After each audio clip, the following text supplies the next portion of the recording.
Welcome to the Limestone District School Board Parent Involvement Committee evening.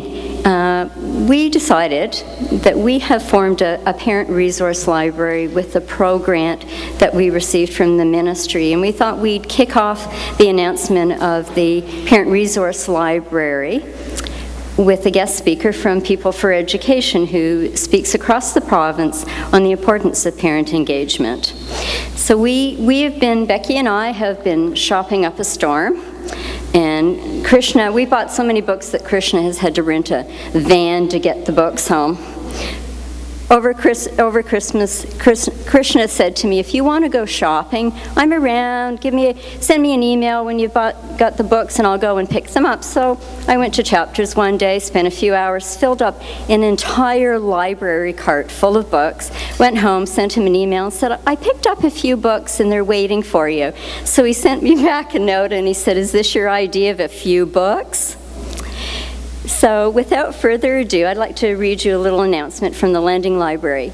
The Limestone District School Board's School Council Liaison, or PIC, committee, in partnership with KFLNA Public Health, is pleased to offer parents access to the new Parent Resource Lending Library. This free lending library offers a wide range of books and DVDs on topics to help support your children's academic and emotional well-being. Topics include learning strategies, special education needs, mental health, bullying, addictions, self-esteem, and life skills, to name just a few. The resources in the library were compiled in consultation with Limestone District School Board staff, parents, and some of our community partners. The library will be housed at KFLNA Public Health, but can only be accessed either online or through your children's school. You will be able to see the list of resources online. You may also access the list and place your request for resources at your children's school. Once your request is made, the resources will be sent to your children's school in a book bag for you to pick up, or should you choose, send home with your child. You may keep the resources for a few weeks and return the resources to your children's school by the due date. More information on how to access the resources will be available soon. We're still buying books. We had a pretty significant pro grant from the ministry, and we have a few $1,000s left to buy books. So if anyone has any ideas on appropriate resources, you can either contact Becky and I or Krishna at the board office, and we'd be happy to buy books on those topics as well. So now I'd like to introduce you to Becky Corby, my co-chair, and she will introduce Jacqui Strachan. Good evening. I went to Bayridge, so I said I'm really used to filling the gym with my voice without a microphone. So we're excited to bring this presentation of parent engagement this evening. We have an excellent presenter, Jacqui Strachan from People for Education. Jacqui is the mother of two sons, one in grade 12 and one in grade 10. A former lawyer, she became involved in People for Education when her eldest son was in kindergarten. For the last 8 years, Jacqui has worked full-time at People for Education, speaking to parents and education groups, providing telephone and email support to parents across the province. As the Community Development Coordinator, Jacqui helps to develop multilingual tip sheets, which are also available at the back table if you haven't seen them yet, coordinates a network of parents and community agencies around the province, and runs workshops to help engage parents in their children's education. Without further ado, please help me welcome Jacqui as she gives us tips on parent engagement. Thank you.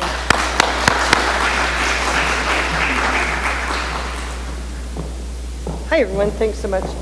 I'm a mother, so I really don't need the mic. How many of you are parents?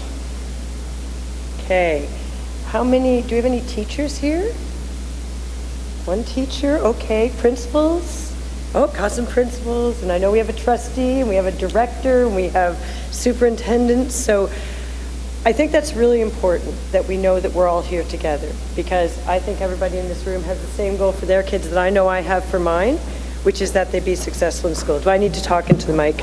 Okay, I will. Okay, I'll talk into the mic. So First, I thought I'd do a quick introduction of People for Education. We are an organization who works to support public education in Ontario. We mainly work with parents, so we do a lot of different things. Our website is filled with tons of information. It's peopleforeducation.ca, so I hope at some point you'll go and visit. We provide tip sheets on all sorts of different topics. I've only brought the one, which is the one on parent involvement. It's at the back, and please feel free to take lots because I don't want to carry them home to Toronto with me. So we do lots of different tip sheets.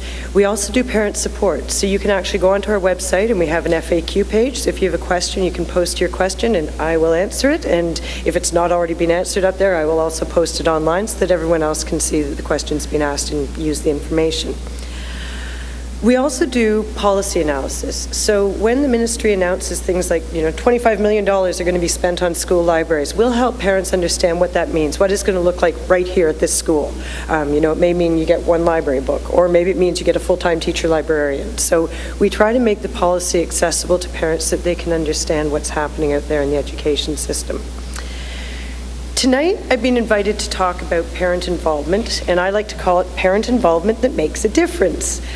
And I'm really excited to be in Kingston because I actually went to Queen's. So this is, other than Toronto, the only other home that I've ever lived in is Kingston, so I'm always happy to come back here. So it's very fun to be back here tonight.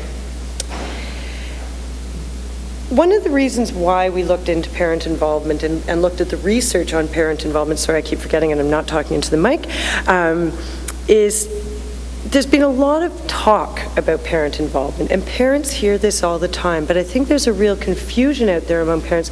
What does it mean? What do I have to do to be involved in my child's education? What kind of involvement makes a difference? And I think there's a lot of assumptions that are made, both by policymakers and by parents, about what parent involvement is. Okay, so a lot of the policy focuses on the kind of parent involvement that I like to say, the parent involvement you can see. You guys being here tonight, okay, we'll count heads and go, okay, great, we've got 35, 40 involved parents here, right? School council meetings, volunteering at the school, coming to parent-teacher interviews. All of those things are kind of countable and we see it. So we think, okay, that's parent involvement, right? That's parent involvement. At home, most of our parent involvement energy is spent on what? I like to refer to it as the H word, homework. Right? We spend most of our time dealing with, worrying with, stressing about, arguing about homework. Okay? So because those are the two things that people have really focused on, we thought, well, we wanted to know, are we putting our parent energy where it's the best use? Like, is this what we should be really focusing on? And is this what our policy support should be focusing on? Well, it turns out the short answer is nope, it's not. Okay? So what we did is we have examined 30 years of research on parent involvement. We looked at studies that were done in Canada, in the United States, and in Britain. And the one thing that we found quite astonishing when we looked at all these studies was how consistent they were. The results that they found about parent involvement, no matter which country they came from, and there have been several different studies by several different eggheads who look at parent involvement, and they all came up with the same things, and there's 4 of them. Okay, so tonight I'm going to talk about 4 types of parent involvement that actually make a difference. When I talk about these, you're going to be surprised, because a lot of them, I like to call it a parenting style. Okay, it's not so much about what you're doing, but how you're doing it. Okay. The other amazing thing about these studies is that these 4 things that parents do, they looked at kids who were successful, okay? What do these kids who are successful, what do their parents do in common? What do all of these parents seem to do together? What these parents did also held true across socioeconomic, racial, ethnic, cultural, and education attainment, okay? So no matter what the parents' background, parents of successful kids did these things with their kids. You want to know what they are? Sure you do. Well, before I tell you about the 4 common factors, I think you'll be really interested in finding out what they found did not make a difference. Now, when I'm talking about this, remember, I'm talking about academic achievement and student success, okay? The things that did not make a difference that I'm about to mention, I'm glad there's no students here because they'd be really excited to hear that they can get away with all these things. That's not the message I want you to take away. okay? But these are things that do not make a difference for student academic success. Restricting TV time, no impact. Being home with your kids after school, no impact. Eating together, we all talk about having dinner together, no impact. Limiting the amount of time your kids are allowed to go out during the week, on school nights, no impact. Volunteering in the school, no impact. Okay, and here's the big one. Helping with homework, no impact. Okay? All of those things are important. We all should be doing them. If we're doing them because we think it's going to make our kids do better in school, it's not going to make a difference. Okay? What they do, they build family unity, they bring your family together, they give you opportunities to share time, quality time together as a family, they help your kids learn other things. So I'm not saying go home and tell your kids, okay, it's a free-for-all, there's no more family dinners and we can watch TV for 12 hours a day. That's really not the message I want you to take away from this. But just know that these are things that they looked at and they really don't make a difference. So if you're hearing a lot about, well, make sure your child only gets 10 minutes of TV a day, that's not going to affect their ability to do well in school. So, what are the 4 things? I'm going to run through all 4, and I'm actually going to, after each one, give a few tips about how you as a parents can do it, and also how teachers and principals can help. Because I think it's really important that we all recognize the partnership that we're in between the school, the home, and the student. We all have to work together. Every single person in this room has the same goal, the success of kids. Okay, so we have to work as a team, we have to support each other, and principals and teachers are in the unique position of being accessible to parents. So they have access to parents. They can actually help parents learn how to help their kids be successful. So, number 1. The one thing these parents of successful children all had in common, they had high expectations for their kids. They showed belief in their kids' potential. They expected their kids to succeed, and they communicated that to their kids. Okay? I get a level 1 on this. I have constantly, my oldest is actually in grade 13. I put grade 12, but he's really in a victory lap. But ever since he's been in kindergarten, I have told my kids over and over again, you can be successful if you work hard. You must work hard. You must do your best. You must go to school every day. You must be there on time. You must pay attention. It is important. I believe in your education. I mean, I'm standing here talking to you. I believe in education so much, I bought the company. So that's one thing that I have always done with my kids. I don't know whether it's paid off yet. We'll find out in a couple of years, but no. And I really think that it's one of the best things you can do.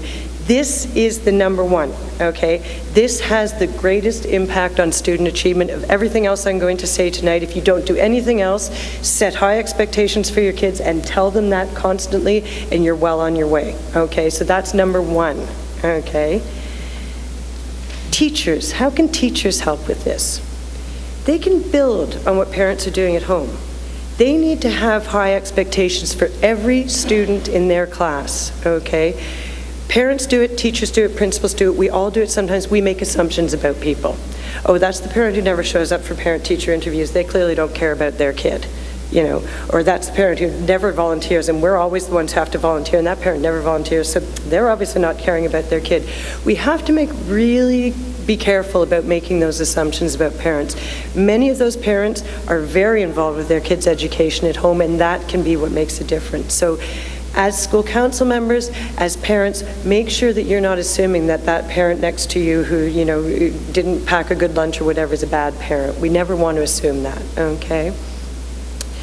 Teachers and principals also talk to parents, okay? When you're meeting with parents, tell them this. Tell them it's really important that you set high expectations for your kids. We don't hear these things. It's easy to tell parents these things, and we don't get to hear them often enough. There's never such thing as too much communication when it comes to talking to parents. School councils share it far and wide. The most important role that school councils have, as far as I'm concerned, I know you're not going to believe this, it's not fundraising, okay? I think that the role is communication, okay? I know we talk a lot that school councils are supposed to be focusing on, improving EQAO scores and studying the school improvement plan and doing all those things. You know what? What most parents want is to be communicated with. They want to know what's going on at the school. They want to know how they can set high expectations for their children or what makes a difference in terms of that. If the school council is reaching out to all of those other parents, you are doing your job. If you're spending, every meeting going, oh, we can't get any parents coming out to this meeting, you're wasting your energy. Okay, I've been in education for 15 years now. I've never seen a school council where you have 100% parent attendance, right? The important thing is that at that school council meeting, you're making sure the information that's shared there goes out to the other 95% of the parents in the school that are not at that meeting, and you will be doing your job. Your job is to make sure that all parents have access to the rich information that you have and to share it far and wide. So make sure, school councils, that you're telling parents about these things, okay? So that's number one. So now you've all got high expectations for your kids, right? We all are gonna do that? Okay. Number two, and these probably for a lot of you are not gonna be a surprise, but I'm just telling you there's proof out there. And here it is, by the way, everything is available on our website. This is the research paper, 10 pages long. Our PhD wrote it. I made it into English after she wrote it. So it's very accessible to parents. It's a very easy read, and it's all the research there. And if you're really keen, there's even footnotes, so you can actually look up the actual research papers yourself. Same with the tip sheets. They're all on our website. So, okay, so number two, no surprise here. What's the next biggest thing? They talked to their kids about school. Okay, have you heard this one before? This has a greater impact on student achievement than monitoring homework, watching what they watch on TV, supervising them as they're on the computer. It also, I'm willing to bet for most people here, if you've had a kid in school for any length of time, can sometimes be challenging.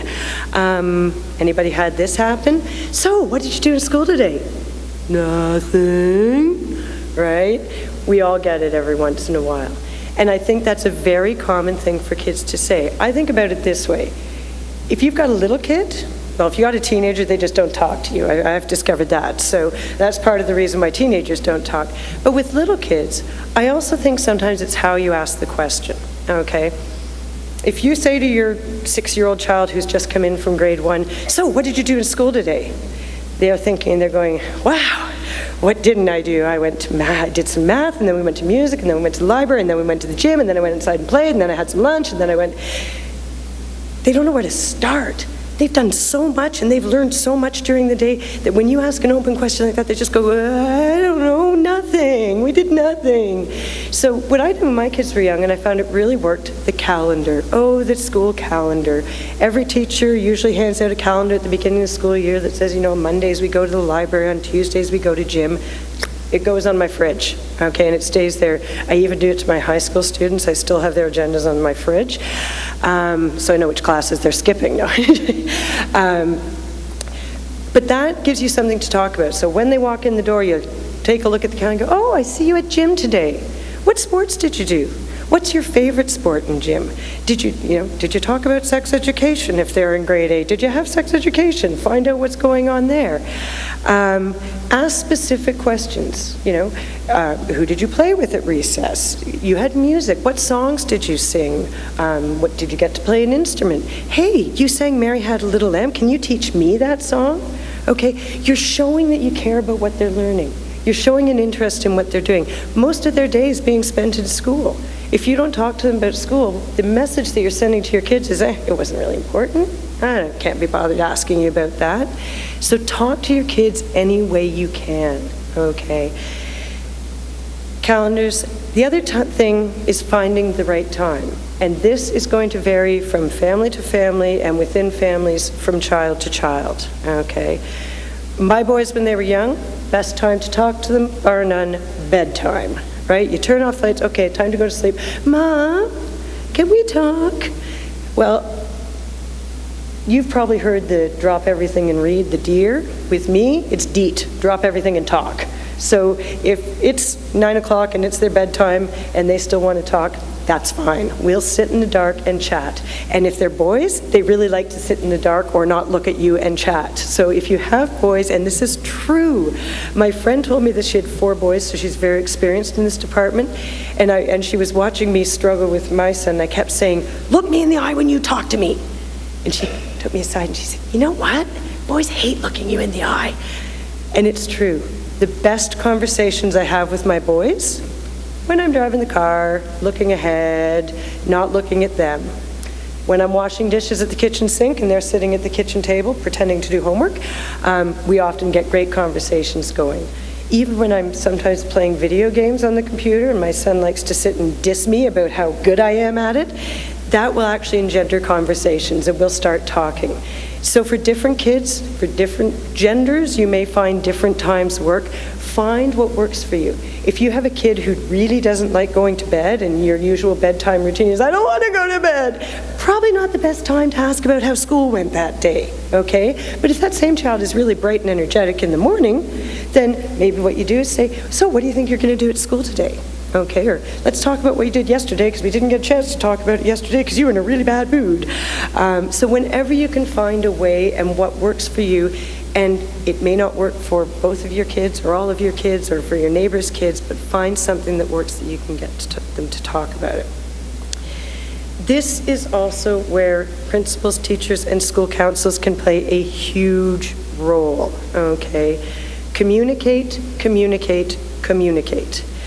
I do the parent support help at People for Education. I would say that probably 90% of the phone calls that I get from parents who are upset, it has been a failure somewhere along the line to communicate, okay? If you communicate up front, before things happen, with lots of notice, it reduces the problems that crop up afterwards. You will never, ever, ever hear a parent say, I get too much information from that school. I just can't stand it. I am always getting notices home. We love information. We love to hear what's going on at the school, especially when they get to high school, because really and truly teenagers really don't like talking about school. So the older your kids get and the more they start to distance themselves, the more that communication becomes important. I do a newsletter for my high school, and it's hilarious. I send home once a week the student agenda. It's actually made for the students. It tells them what's going on in the school next week. It's like I'm sending gold bricks to parents. Thank you so much, because they find out, oh, there's a field trip and we do all these exciting things, because if we listen to our kids, sometimes you think they don't actually do anything at school and then sit there like this and not learn anything either. So really work on communication at all levels. Teachers, good way to give homework. Have the homework be talk to your parents. We did a workshop on this, a webinar, and one of the kindergarten teachers on there said, every week my homework assignment for the kids is called Ask Me About. And she sends a sheet of paper home to the parents that says, ask me about, and she lists a bunch of the things that the class has been doing in school the week. Brilliant homework, right? You're talking to your kids, you're engaging them in school, it's homework that's actually meaningful. For older kids, it may be, ask your parents about their experience when the war in Afghanistan broke out, where were they? Or, if you're talking about World War II, ask if they have any experience of relatives who went through the Holocaust, or, try and find something that actually kind of forces the kids to talk to their parents, because it makes our lives easier. If you make them talk to us, then they have to, right? The other thing is communicating just in a bunch of different ways. So I think for a long time, schools were nervous about using emails and websites and that kind of thing. It's getting better and better all the time. Heck, I see principals out there, they're on Twitter all the time. They're tweeting out what's happening at their schools. It's great, okay? Lots and lots of parents are not able to come into the school during school hours. They may be working shift work, so even an early evening call doesn't work for them. But if I know that I can read that midnight at 2 o'clock in the morning when I get off shift, I can respond to it, and the teacher will get that response at 9 o'clock the next morning when they come into school. Now they're there at 7 o'clock in the morning, not 9, I promise you that. It's just an easier way of communicating, and it actually enhances communication between teachers and schools, so don't be afraid. If you still are afraid, it really works, and there's very rarely that there's miscommunication because it's by email.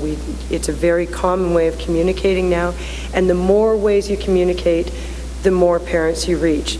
I was joking with the principal. He was saying he was having problems getting parents to come out to some event. They said, well, do you know semaphore? Get on the roof and do it in semaphore. Like, any way you can communicate to parents, they won't complain. The other thing I love to do is to get... We don't do it at high school anymore, but what we do, I'll tell you what I do at high school, it's just sort of the same. But in elementary school, invite teachers to come to the school council meeting and do presentations about what they do in class. Parents eat it up, okay? Even if it's like, this is how we teach grade 4 fractions. I remember my school many years ago did a session on EQAO for parents, and it was hilarious because what they did, the principal brought in a bunch of sample questions, and they had the parents answering the questions. So I'm sitting at the front of the room, and I just started laughing because all these parents are sitting there working away like this, but they loved it because they were actually finding out what their kids were experiencing in class, right? And it may seem like the teacher goes, who cares? Like, are they really going to want to know that we're doing a science experiment? Oh, yes, we do. We love to find out stuff like that.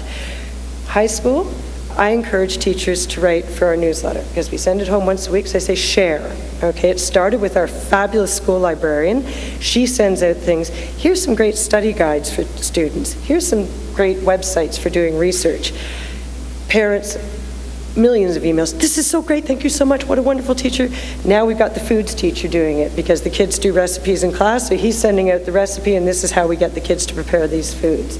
So slowly we're getting more and more teachers coming on board. I know you may think math is boring, but you know what? Parents are really intrigued to find out how math is being taught today because it sure is being taught differently than when I was a kid, right?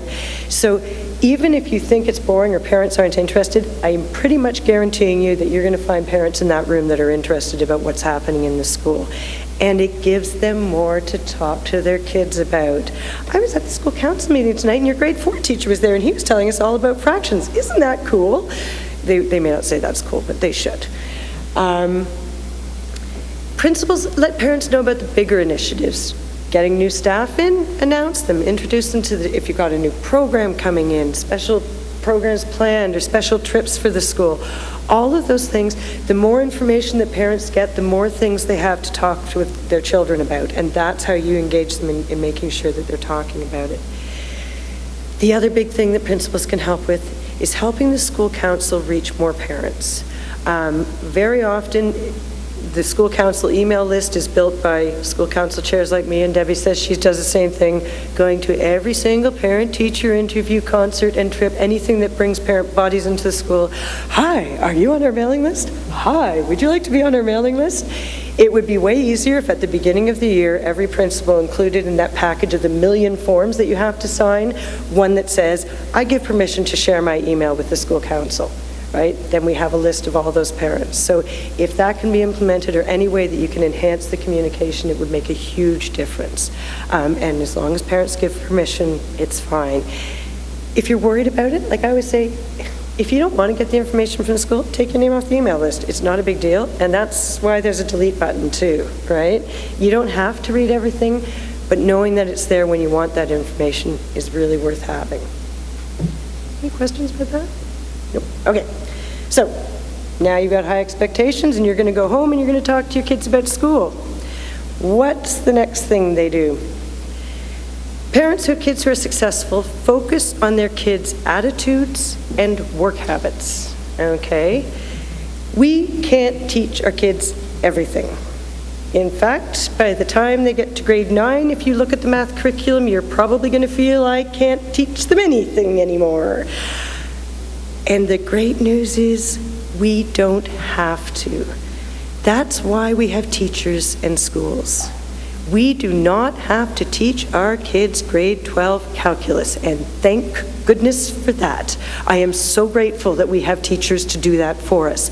But a lot of parents get very, very, very stressed when their kids can't do homework, and then they start doing the mistakes, the "let me help you with that," and we'll talk about that in a minute. Focus on the work habits instead, okay? So we can't make them do everything we want, but we can help them build a sense of personal competence. We can help them learn how to plan, okay? So if they've got a big project, how do I break this down into chunks so that it's manageable? We can teach them how to get help, right? One of the hardest things for kids to do is to go to a teacher and say, "I need help." So as a parent, we need to be able to say, it's okay to do that, okay? So instead of doing their homework for them when they can't get it, I know we're all tempted, explain to them how they can ask the teacher for help, okay? I used to tell my kids, you know what? Because kids actually think, oh, it'll make me look dumb, right? I always say, teachers actually like it when kids ask for help, because you're showing to that teacher that you're actually interested in what's happening and that you care about how you do. Do you know how much teachers appreciate it when kids care about what they're doing? They really, really like it, so they're going to be willing to help you. The other important thing, and I think this is important for parents to remember, we sometimes freak out if kids can't get their homework done, and so we, might do it themselves, help a little bit, or, make them stay up late to do it, or do all those things. You're actually not doing your kids any favor, and in many ways you're not doing the teacher any favor either, right? Two things can happen if your child, now, having said that, don't just send them back with no explanation, homework undone. That's when they do get in trouble. Make sure that the teacher is aware that your child has tried their best on this homework and that they simply could not get, okay? So you've got 10 questions and your child couldn't get questions 3 and 5. There's a few tricks you can try, sometimes saying, what did the teacher tell you to do? Will help bring their minds back to the busy day that they've had, because again, if they learned that math concept at 9 in the morning and it's now 7 at night, they've had a lot of things happen in between, so just taking their mind back to the class can sometimes help them through it. But you've tried all that, you've had them walk away, take a break, done all the wonderful things that you're supposed to do to get them to do their homework, they still don't get it, that's when you stop, right? Send it back to the teacher. Johnny couldn't get questions 3 and 5. If your child is the only child in the class that didn't get those questions, that's telling the teacher, okay, I need to give Johnny a little extra support in this area because clearly he's struggling with, I like fractions, I don't know why I'm picking on fractions tonight, he's struggling with adding fractions. So I may need to spend some more time helping him. The other thing that can happen, we have a very rich, full curriculum, and it's very difficult for teachers to pack it all in. So sometimes they might go over something a bit too quickly. Well, they'll know that when the whole class comes back the next day and says, we couldn't do the homework. Okay, so that's a really important message to the teachers. Like, okay, we're going to have to review this again, because clearly that was a 747. It went right over them. So it's really important not to sweat about the homework, but just to make sure the teacher knows. Why shouldn't you do your children's homework? Okay. Number one, the teacher always knows. They always know, okay? My favorite story was from grade 6. I had a wonderful grade 6 teacher for my youngest child. And I went in for parent-teacher interviews, and we had a good relationship. So he was talking about the big project that they'd done, and he said, so as you can see, and he's pointing at all the Bristol board projects around the classroom, and he said, and there's Devlin's. And I said, yeah, I see that. And he said, the content is great. He did fantastic research. He pulled out really good information. It's sloppy. He threw it together, it wasn't cut out neatly, there's big blobs of glue, and all the other ones are looking spectacular and beautiful, and I'm going, okay, yeah, bad parent here. So of course my first reaction was, well, did they get this sent home? Because I talked to my child about school and he never mentioned this project. And the teacher smiled at me and he said, well, the first project of the school year, I always kind of like to see what the kids can do instead of what their parents can do. I loved him, right? He was right. I'm a parent. We're parents. We want our kids to be successful more than anything on earth. I can see how it would happen. Devlin's sitting at the dining room table, gluing it on in his typical sloppy way, and I'd be standing there saying, hey, Dev, you could maybe put it on a little straighter if you used a ruler. Here, why don't I cut that out for you? Because I can cut those lines. Oh, why don't you go watch TV? I'll just finish this up for you. They will never know, right? Guess what? If that child can't glue paper on straight in school and they come in with a PhD thesis for a project, they're going to know that they got some help. That teacher spends almost as much, especially with little kids, almost as much of their waking time with them as you do. So other than you, there's probably no other person on earth that knows that child better than your teacher. So if you think you're pulling one over, even if you try writing with your left hand so it looks like little kid writing, you don't get away with it. And it's not helping them in any way. So I always like to disperse the homework wars by saying if it gets frustrating or it's getting upsetting or they can't do it, stop, okay, stop, tell the teacher, move on. Don't do it for them, and don't let it cause a lot of family stress. It is the #1 cause of family stress, okay, homework is. I have actually fought with my husband about how to do my child's homework. Don't ask. So focusing on their work habits and attitudes. So you don't do the homework for them, you show them how to get help from the teacher. You don't do the project for them at midnight on the day before it's due. You help them break down that project 3 weeks earlier so that they know what they're going to do.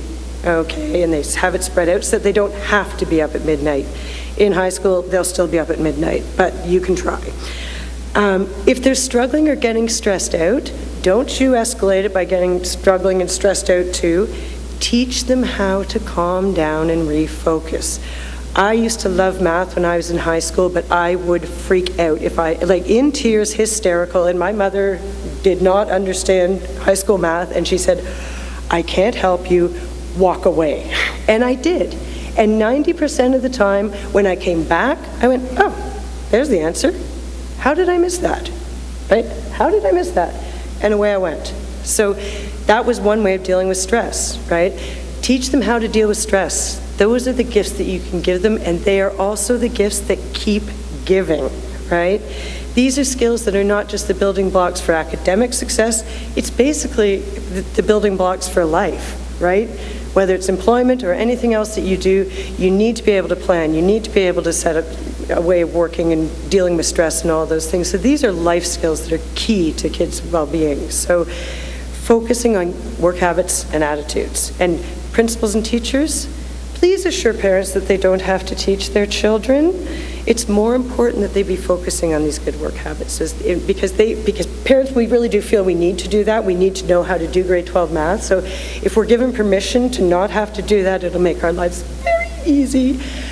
And teachers can also help by providing tips to students and parents about how to use agendas, how to study for exams, that kind of thing. It's a really important part of helping them. So that's number 3. We're down to the last one, folks. Okay? This one, I know you are all going to be incredibly shocked. What these parents did of successful kids, they read together. Okay?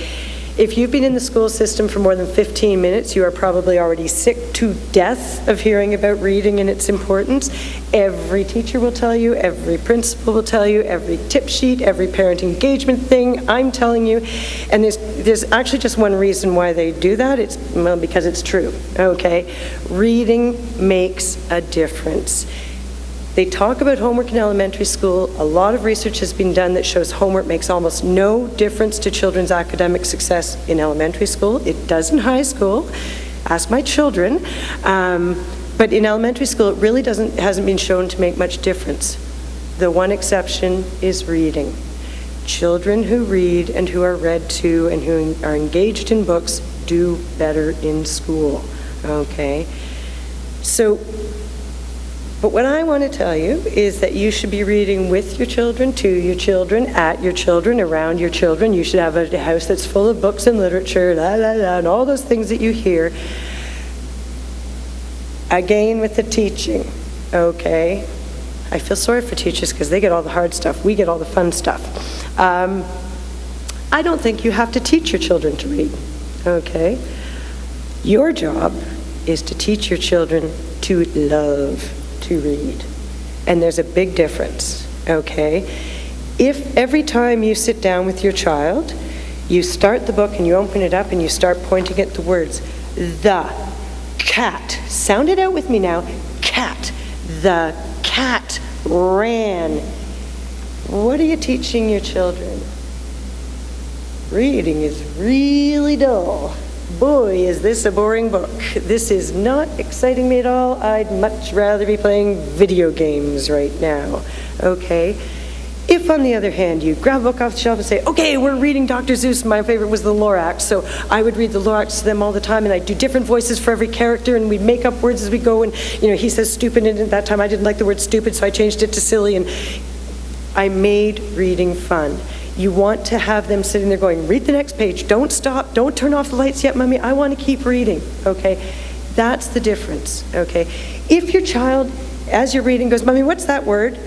You don't want to say, no, that's your teacher's job, I'm not going to tell you. If they're showing an interest in the literature and what's happening on the page, absolutely, then you go with it. Let them lead, but make the reading fun. If you make it work, they're never going to want to do it on their own.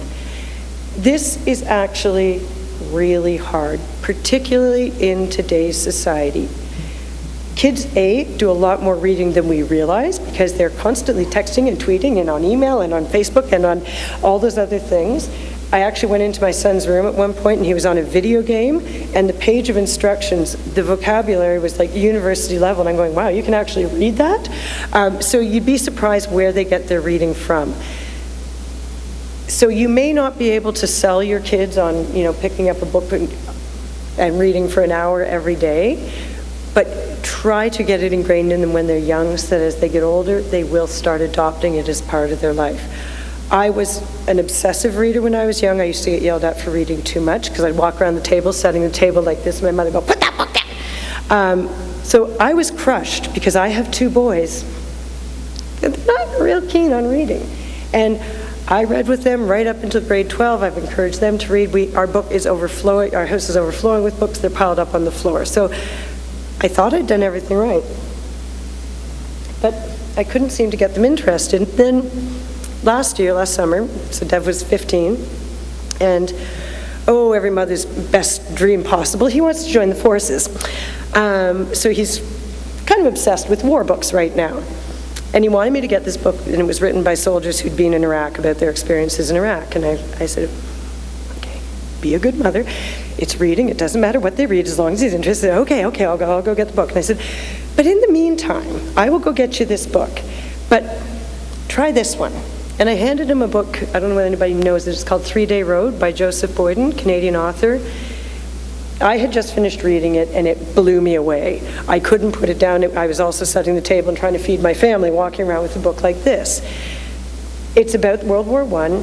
It's graphic, it's disturbing, it's emotional, it's bloody. I can't think of a better book for a 15-year-old boy, can you? So I thought, okay, let it try. But it's also literature, right? Like it's a really good read. It was one of those books where I go, I can't read this, it's too disturbing. I can't stop. So I handed it to Devlin. And I thought, odds are, it's a fiction book. Boys like nonfiction. Yeah, well, we'll see what happens. So a week later, I go into his room, and he's lying on his bed, and I thought, oh, very funny, because he's lying on his bed, and he's got the book open, and he's got about 20 pages left. And I thought, oh yeah, he's being a smart guy, and he's just opened up the book as I came into the room. He's going, look at me, Mom, I'm reading. So I said, wow, Dev, you've done really good in that book. I'm really surprised at how much you read. And he looked up from the book, his eyes were like saucers, and he goes, it's so good. I almost cried, right, because I had just witnessed the birth of a reader. Okay, it took me 15 years to get that child to do that, but he now knows that there are books out there that will grab him, that will make him want to read, that will make him want to turn that page to find out what happens next.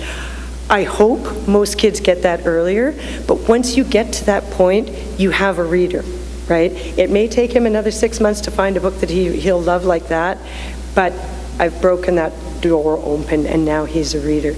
Do what you can to instill a love of reading in your kids. It's one of the most important gifts you can give them.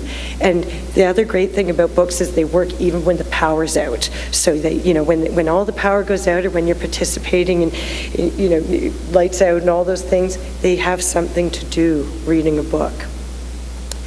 For teachers and principals, again, I think this is really obvious for teachers. Make sure they have something good to read. Use borrow book programs, encourage families to use the school library, the class library, the public library. They're all free. Principals, same thing. If you can make sure that your school libraries are open after hours, before school, at lunch, so kids can access those books other than when they're in the classroom. Anything you can do to help build that reading. Okay? So the interesting thing is, so there's the 4 things. Right, we're done. Are we done? Almost. There's the 4 things. High expectations, reading together, building positive work attitudes. All these things seem to have something in common. And the interesting thing is that they're not actually really directly, other than talking about school, that might be kind of directly related to school, but what it really comes down to is it's not about being a teacher. It's about being a parent, which is what we are. We're parents. And this is more about how we parent. It's not explicitly about school. It's interesting, the things we normally think of as parent involvement, helping with homework and volunteering and being on the school council, that's not what this is all about. This is about how you're parenting your child. And if you can bring forward some of those skills and set those high expectations, that's what makes the difference. The other interesting thing, Debbie, and you were there too, weren't you, Becky? And we were at this big PIC meeting, which is the parent involvement committees from all over the province come together in Toronto once a year. And this year, they did the most wonderful thing. They had kids from kindergarten through to high school talking about parent involvement, okay? They were hilarious, they were heart-wrenching, and not a single one of those kids said, well, to me, what my mom does most important or what my dad does most important is they go to that school council meeting. Okay, they all talked about, my parents support me when I'm in school, my parents do this. One kid who we all loved, we just wanted to adopt him, said, well, my parents support me because when they give me advice, I always listen. He's like, oh, I want that one, please. Can you clone him? But what it made us all realize, because we are all very involved parents, we've been involved in the education system, but it really brought it home to us that it's not actually, I mean, all these things that we do are wonderful and important, but it's what we do as parents in our own house that makes the difference to our kids. That's what counts, is spending that time with them, talking to them, reading with them, setting high expectations. It's being a good parent to your children that's going to make the biggest difference in their success in school. So you don't have to know calculus, okay? If you think we're doing it right, our kids are telling us differently. One of the things you may not know about EQAO is that they do surveys of students on them and they ask them questions. So a few of the things that came out of the surveys that I found really interesting, only 46% of grade 3 students say that their parents talk with them about school every day or almost every day. Only 46%, okay? Only 21% of grade 3 students say that their parents read with them or read together every day. By grade 6, that drops to 4%. Now, there's stats, there's, that line.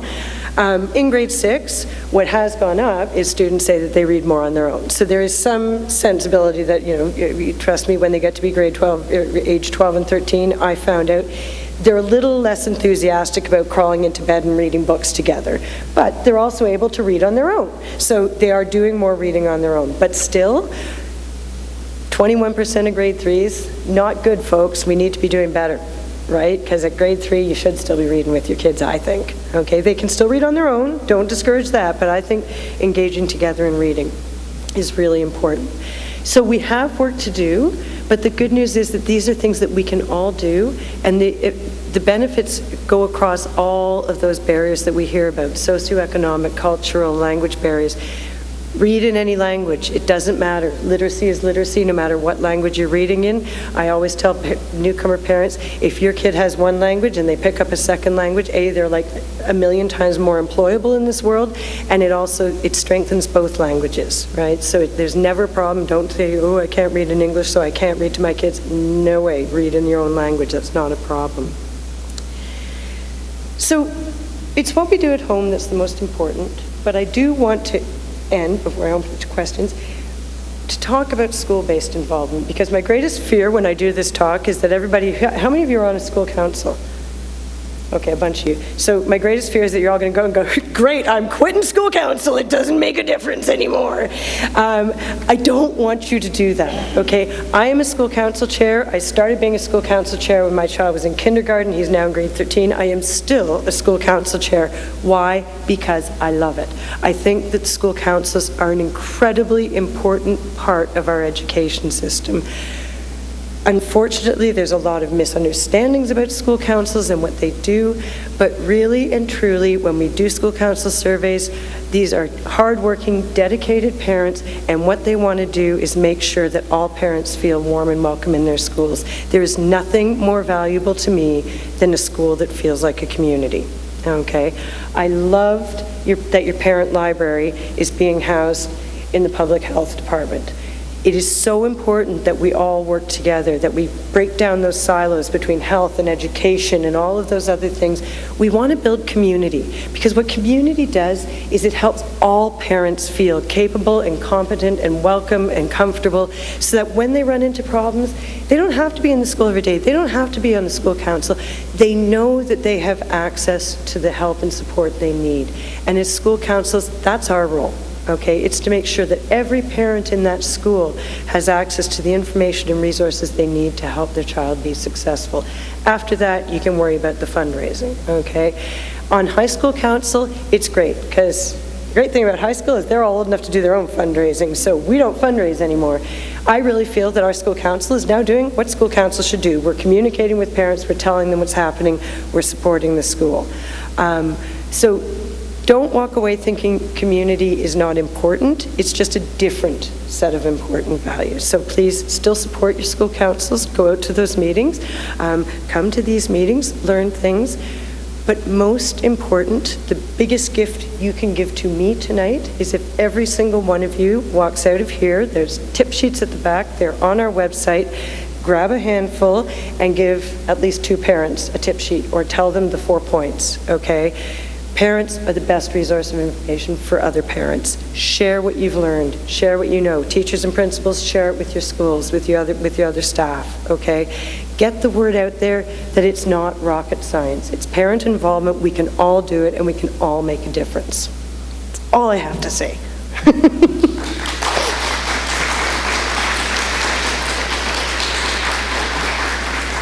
Does anybody have any questions? I always like questions, because then I can find out what's itching you. Somebody disagree with anything? Good. Oh, okay. You, then you. Go ahead.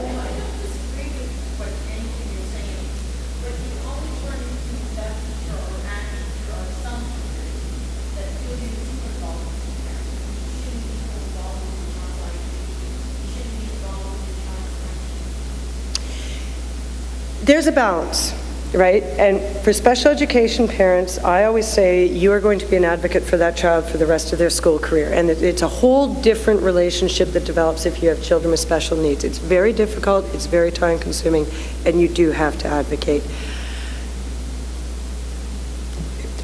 One of the principals, we presented this to the Ontario Principals Council, and the principal, he said, you know, when I read this research, I kind of had an aha moment. He said, I think what we're finding now, and I thought he worded it, I may not get it quite as eloquently as he did, but there's too much parenting going on in the school, and there's too much educating going on in the home, right?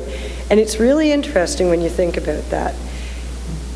We have to remember, and I'm not saying that you're not doing this, but there are parents out there who think, you know, that old line, well, education is far too important to be left up to educators. Well then, dear Lord, it's way too important to be left up to people like me. I'm a parent and I do not want to be an educator. That's why they are trained. And so it's really important to show respect. On the other hand, if you have questions, or so I have a problem with parents going in going, well, you know, you should really teach the multiplication table by doing rote memorization and making them practice 8 hours a day until they get it, okay? That's where you're starting to overstep the educator-parent boundary, right? But to say, I'm really worried about my child, he seems to be struggling with multiplication tables, is there anything we can be doing as a team, you and I, teacher, to help? Different framework altogether, right? It's the same thing with, I mean, it's tough being a teacher or a principal and dealing with parents because we're parents and we're passionate about our children, which means sometimes we're not always rational, okay? So, and most teachers and principals are really good at dealing with parents who can sometimes be irrational. The principal in my high school, I called him Rob the Wonder Principal. He was like the hero in my eyes. And because as a parent support person, I also deal with parents who are very upset and sometimes when they're talking to me, it's like, well, if you talk to the principal like this, I can kind of understand why they got their back up because they're yelling at me too, you know. So it's oftentimes it's how you communicate or how you work with them. I always start off the year with the teacher saying, I'm so sorry for your luck, you got my kid in your class. You have to make them laugh. But try and build a positive relationship so that when the problems come, if they do, the teacher already has a relationship with you, so they know it's like, okay, this isn't just one of those parents that comes in and complains all the time. I know her, she's really got a legitimate complaint. It can make a huge difference, right? But Rob the Wonder Principal, so I was saying to him, I said, I just don't know how you do your job, because I'd had a really long day of parent support calls with really angry parents who were blaming me for all the woes of the education system. And I said, I just don't know how you do, how do you deal with crazy parents? And he looked at me and he said, well, there's no such thing as a crazy parent. And he said, so he told me the story about this mom who had come into his office and she was just tore a strip up one side of him and down the other, and she's screaming at him and everything was wrong with the school. When you get teenagers, you understand why we get like this. And at the end of it, he says, she just looked at me, she says, and I just don't want you to think I'm one of those crazy parents. Well, Rob's response was, I don't think you're a crazy parent. You are advocating for your child, and I expect you to advocate with every ounce of energy you have in your body. Don't you ever apologize for advocating for your child. Boom. Problem solved, right? That was instantly diffused. That parent walked out of the office with a smile on her face because she felt, I'm being listened to, I'm being understood. It was probably the hardest thing he had to do, because when people scream at you like that, what you really want to do is walk away. But he didn't, and it can make such a difference. But it's so important to try and keep a positive relationship, and sometimes it's really hard. But I think, again, when it comes to parent-teacher relationships, we take 4 steps back and we go, okay, is it our adult issues that's getting in the way of moving ahead? What are we here for? And you take it back to the kid, right? Because both the teacher and the parent should have the same goal, which is that success of that student. So even if the parent doesn't like the teacher and the kid loves the teacher, or the kid doesn't like the teacher and the parent loves the teacher, or nobody likes anybody, they still should have the same goals, right? Even the worst teacher in the school still wants her kids to be successful, right? They don't want them to fail. So trying to keep it in that frame of the success of the student and bringing it back to that sometimes can help to diffuse the situation. But it is really hard, and sometimes, and it's just like everything else. We have to learn to work with people we don't like, right? Sometimes you're going to get good ones, sometimes you're not going to get such good ones. So. Next.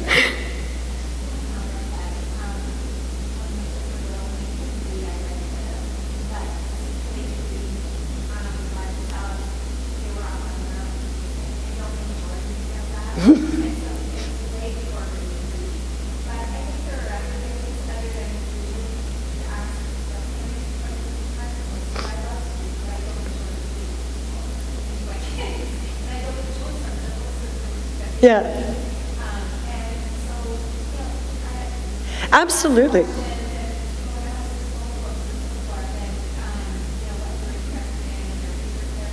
Yeah.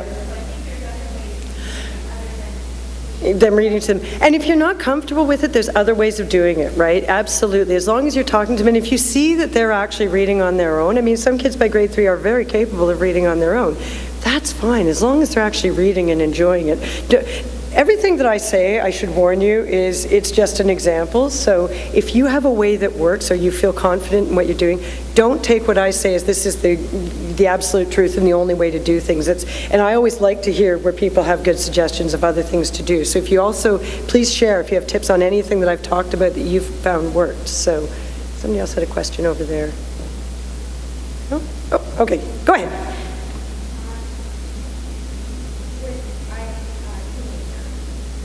So sorry for your luck.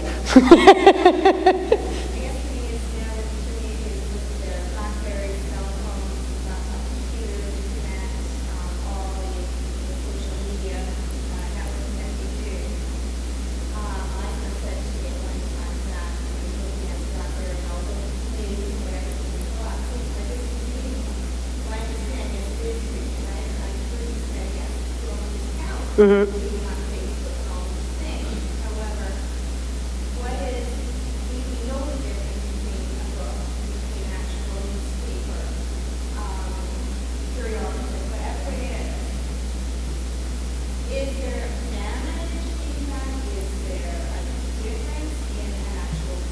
Yeah. I'm probably going to get pushback from somebody in this room, but I'm going to say no. You'll probably find in, I'd say, 30 or 40 years, there probably won't be any more newspapers and possibly no more paper books. I've got my Kobo sitting in my hotel room right now. That's what I read off of. Technology is coming.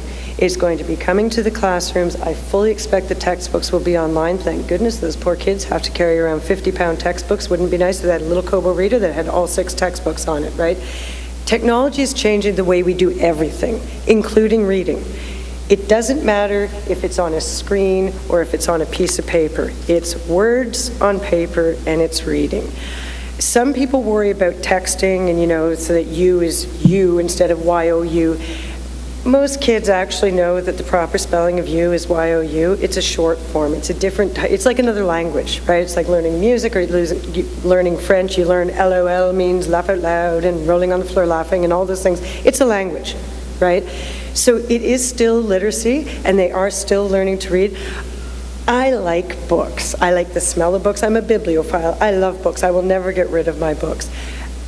I'm not surprised, and I won't be surprised if there is a generation of kids coming that may never, ever feel a book in their hands, but they'll be reading on electronic stuff all the time.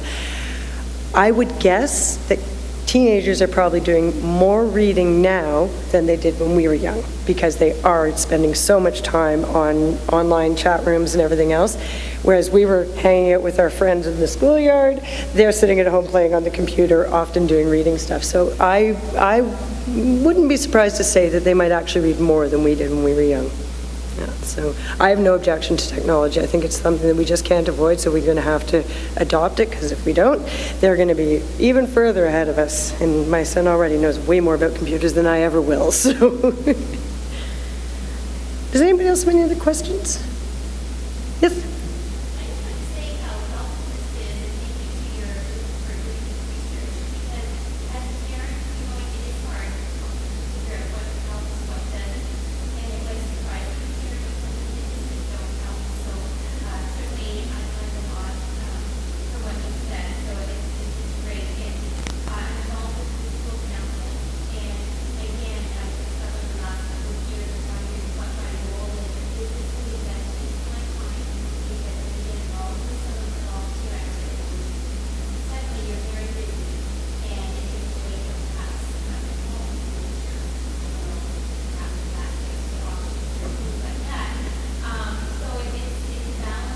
Balance.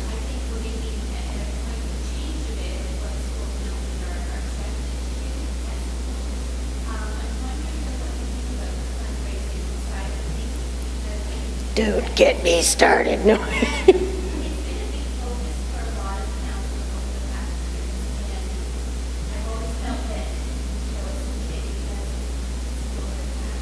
Yep.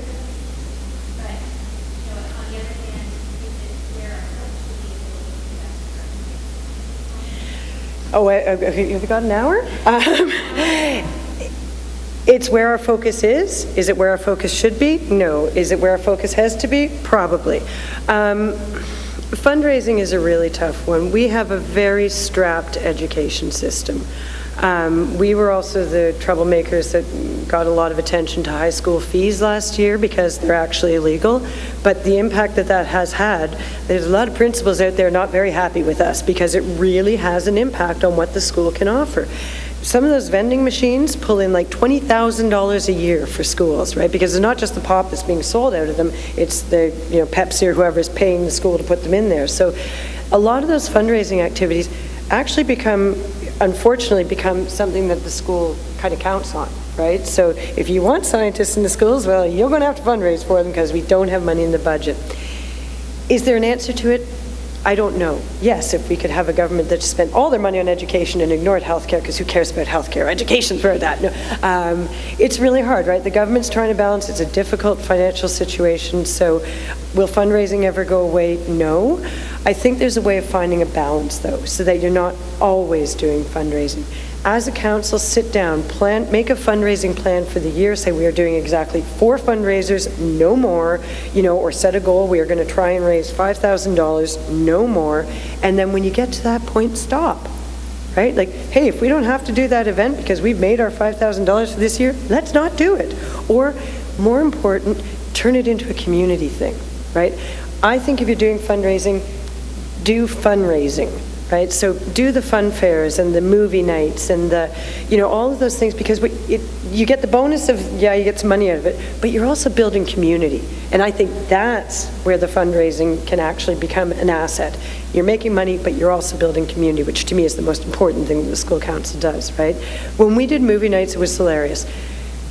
Room like this, all the kids are up at the front, they bring their blankets and stuff, and none of them are watching the movie.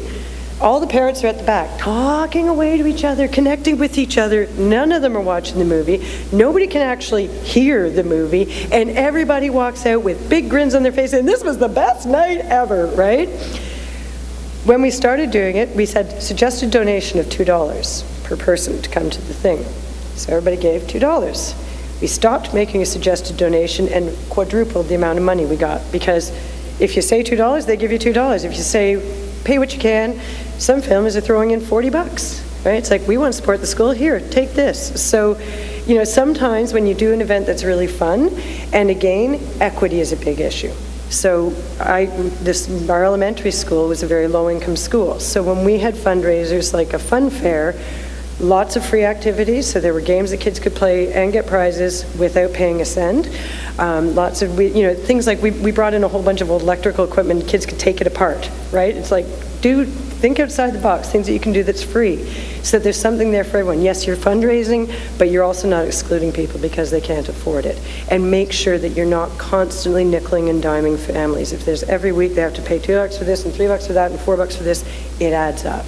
So yes, I think it is sort of a necessary evil. You shouldn't spend all your time doing it, but you will have to spend some time doing it. So just finding the right balance.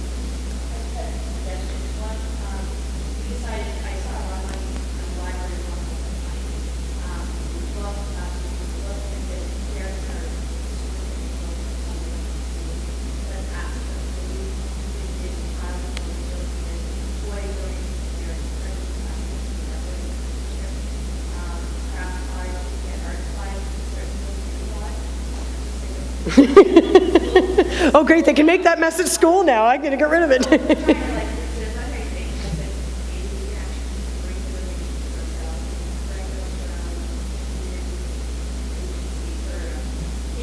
Yeah.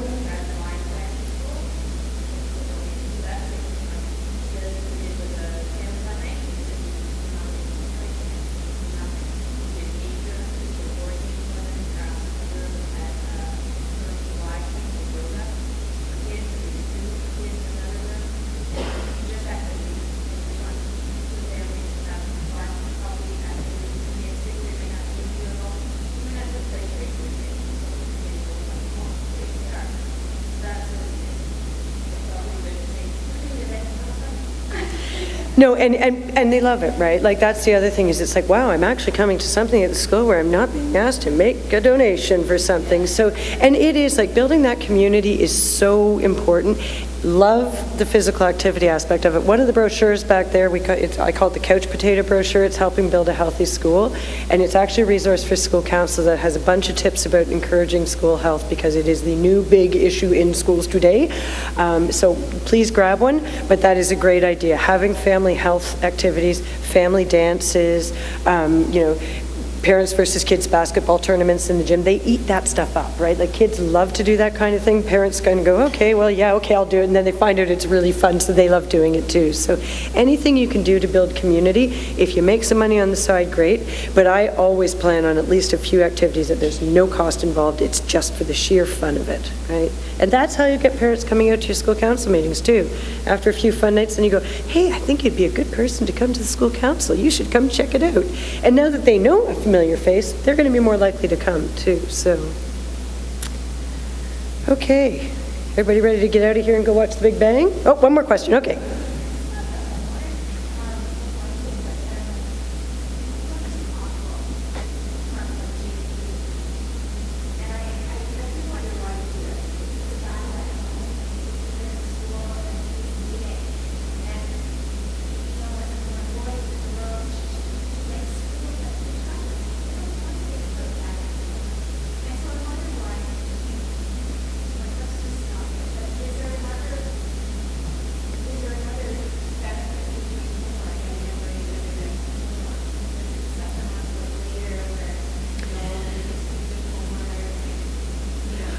Yeah, I mean, I think there's an element of that. There's getting them into the habit of doing homework. It helps, the teachers in the room can probably give better things as to exactly what it does, but, it helps them organize, learn work habits and stuff like that. My bias, right up front, I'm anti-homework, okay? Because, I leave my office at 5 o'clock in the afternoon. My boss goes, oh, here's 2 hours more stuff. Could you do it home tonight and have it back to me by 9 o'clock tomorrow morning? You know how that makes you feel? Well, you can imagine your kids probably feel pretty much the same way. Most elementary schools are starting to reduce the amount of homework they do, other than reading, and that you should be getting reading homework, because that does help, okay? But because this new research is coming out, hopefully, maybe your kids are older now, but the younger kids now are getting less homework, and it's more meaningful homework, and there's been a real movement to try and shift homework in that way. Alas, in high school, homework actually does make a difference, and they do have to do homework, and just as they go on to university, and then they spend more time doing homework than they do in class, right? So it's as they grow up, homework becomes more important. But again, if there's any concerns about homework, make sure you talk to the teacher about it. If you think it's too much, if you think it's too little, if you think it's too hard, if you think it's too easy. The teacher can probably explain why the homework's being given, what's happening with it, and sometimes they may not know. Like, if 10 parents come in and say, wow, it took my kid 3 hours to do that homework last night, the teacher may go, what? I'm so sorry, I didn't mean to do that to them. Because no teacher wants to be torturing the kids. So it really helps to make sure that you're talking to the teacher and they're aware of what's happening at home. And same with the things that are happening at home. Your family's going through a divorce, or there's been, grandpa just died, or things like that. Let the teacher know, right? Because not only can it affect what's happening to your child in the classroom, but there's all sorts of supports available in the school that can also help that child through difficult times. So you don't have to share every intimate detail of your family life, but keeping in mind that major things that even if it's, he was out late because it was my husband's birthday last night and we had a big party, that's fine. So the teacher knows, okay, he's going to be a little tired in class today. I won't harass him if he has a little nap at the back. Things like that. It just helps make the school better for your kid and for everybody else involved in it. So keep talking to everybody. That's the key thing. Anything else? Okay, you can get out of here and get home in good time then. Thank you so much. Please share, okay?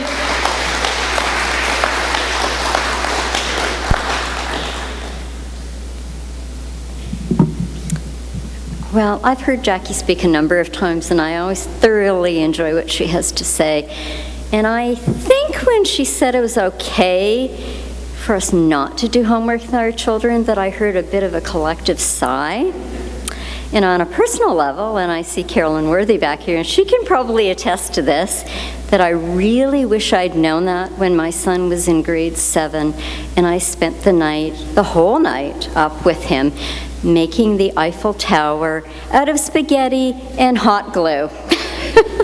And honestly, we finished at 6:45 in the morning. And we'd been working on it for 3 days. It was absolutely beautiful.